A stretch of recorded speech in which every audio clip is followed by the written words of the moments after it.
America has a growing transportation problem. The lack of affordable transportation has a deeper impact on inequality and social mobility than most people are aware. As today's cities grow in population, the issue of transportation infrastructure, its accessibility and cost, has even greater implications on our society. Recent studies conducted by Harvard economists show that the relationship between social mobility and transportation are more strongly correlated than social mobility with any other indicator. Families with shorter average commute times have a greater chance for upward mobility than those living in longer average commute areas. The reality is that the lack of transportation bars many from accessing jobs and economic opportunity.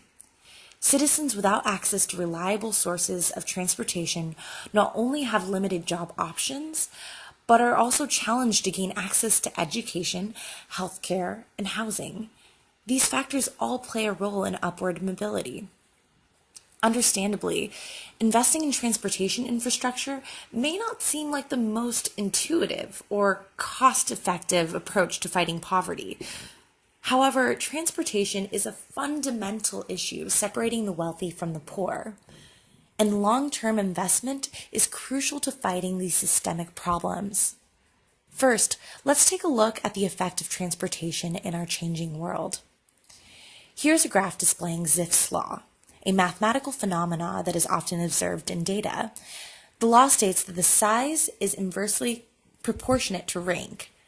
This trend is evident when looking at U.S. cities. Here we see that the population of New York City is nearly twice as large as the second largest city, Los Angeles, which is twice as large as Chicago, so on and so forth. This is due to the agglomeration effect. Areas that are highly dense with people are attractive to more people and to new businesses. That's why we see the biggest U.S. cities growing in population at higher rates than small towns. This has caused severe overcrowding and congestion, especially since the housing crisis of the mid-2000s. The price of urban housing has skyrocketed. In cities such as Los Angeles, many poor Angelenos have been forced to flee to more affordable housing in San Bernardino County, lengthening commute times and putting them further away from job opportunities. To make matters worse, public transportation in San Bernardino is nearly non-existent. Next, gentrification is another force pushing poor Americans out of their homes. For example, after Snapchat and other tech firms moved to Venice Beach, California, housing prices became so astronomical that many native residents were forced to leave. This is an example of large-scale gentrification causing a diaspora of poor into suburban neighborhoods. Historically, poverty has been concentrated in city centers, where residents often had access to expansive bus and train systems.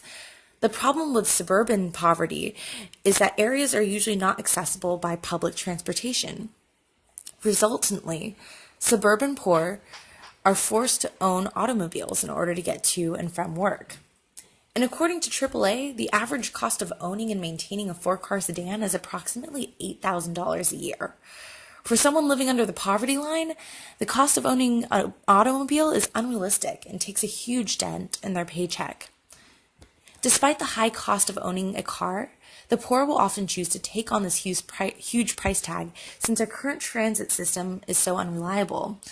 In fact, ridership in Los Angeles dropped 10% in the 3 years prior to 2017.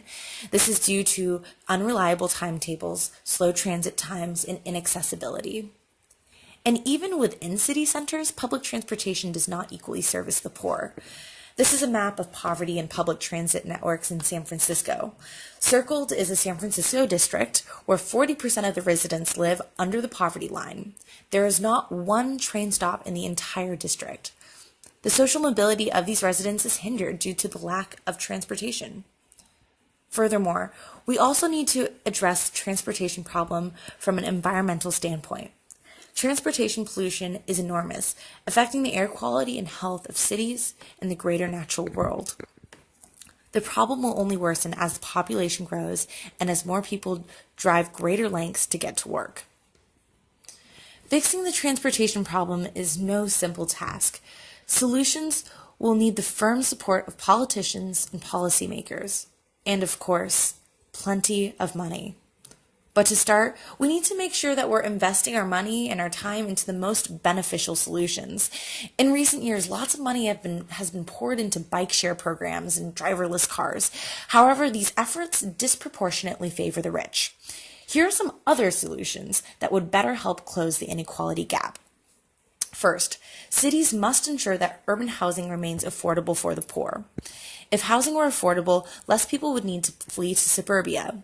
To do this, cities must build and protect low and middle-income housing and prohibit large-scale luxury developments in at-risk communities. Furthermore, they should consider housing vouchers for long-time residents.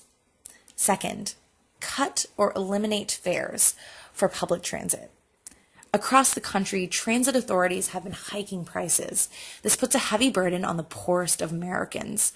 Access to affordable transportation is absolutely necessary if the society aims to reduce inequality.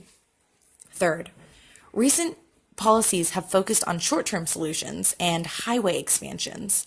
City planners must instead focus their attention on and their limited dollars on upgrading and expanding public transit systems.